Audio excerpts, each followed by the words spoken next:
Belum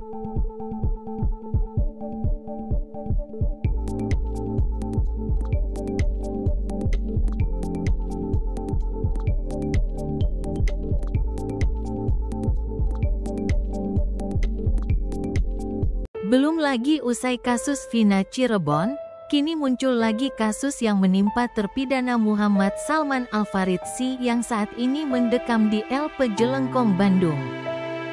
Kasus yang menimpa terpidana Salman Al-Faridzi ini pun tak ubahnya kasus Vina Cirebon, di mana Salman Al-Faridzi, bintang sepak bola klub 3 Jawa Barat ini diduga korban salah tangkap seperti halnya Peggy Setiawan.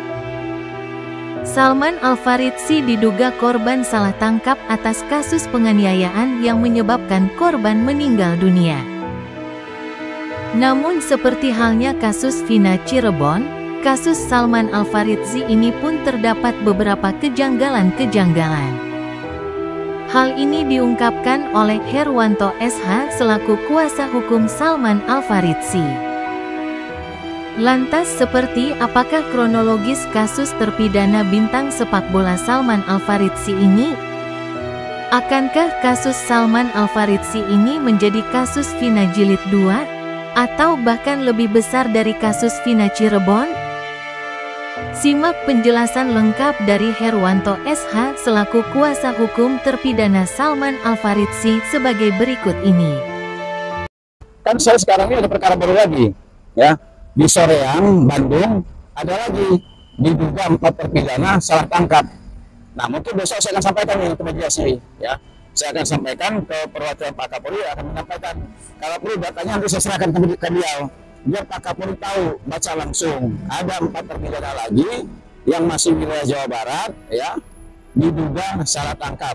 Nah, bahkan ya dari tempat orang ini ada satu namanya Muhammad Salman Al-Faridzi, usianya 21 tahun, yang pemain sepak bola, masuk dalam Liga 3 Jawa Barat.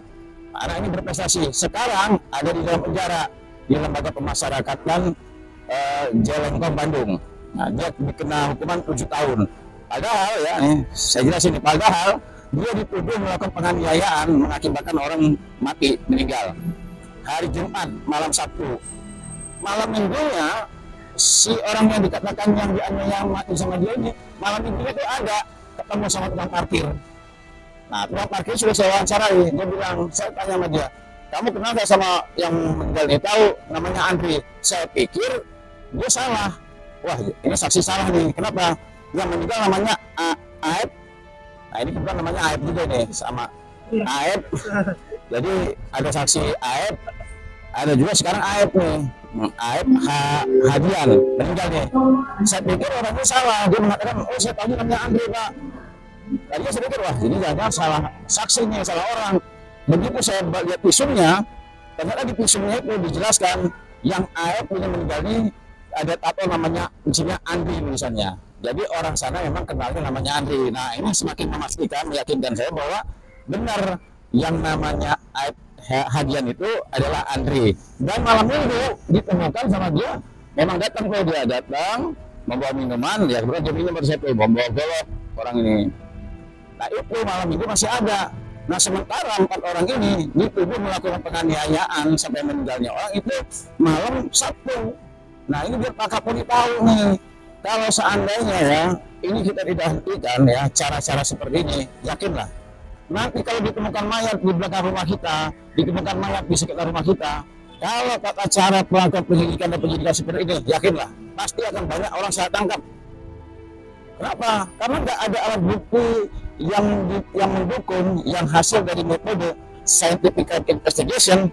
Hanya keterangan, ya Pak, saya melihat dia Pak, Pak saya melihat dia Pak, saya melihat dia. Nanti orang ditangkap.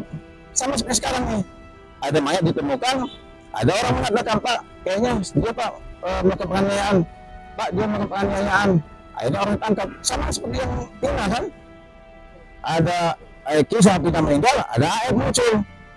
Saya lihat Pak begini Pak, ada dia muncul, Pak saya lihat begini Pak, ditangkap orang.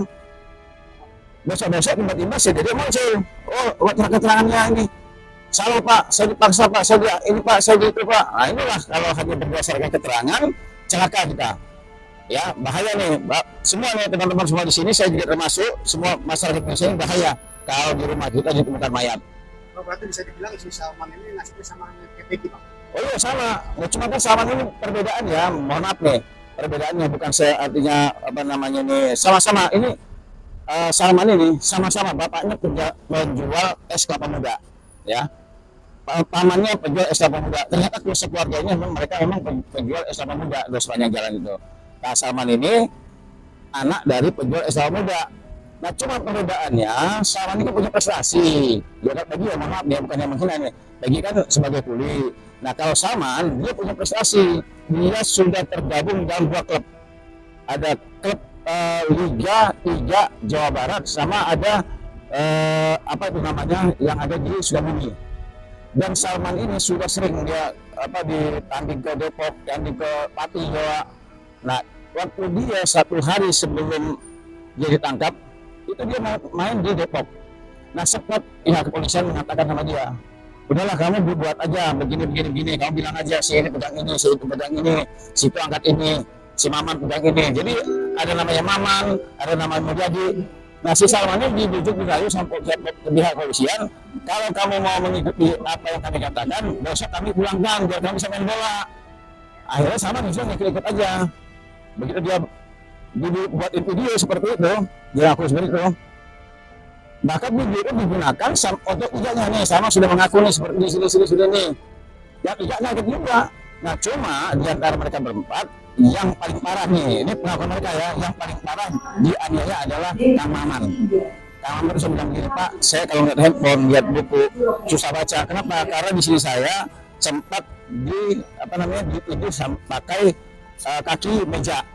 Nah, ini pengakuan mereka nih, makanya nanti saya sudah siapkan surat, akan mengirim surat ke Pak Kapolri, ke Kadipropam, ke Irwasum untuk segera tolong datang ke Lembaga Pemasyarakatan Jelengkong Bandung, tanya sama mereka sudah siap memberikan keterangan apa yang mereka alami pada saat mereka di BAP di Polsek Soreang. Mereka mengatakan begini, saya masih ingat Pak namanya, saya masih ingat Pak wajahnya. Jadi biar pihak kepolisian tidak tidak ragu.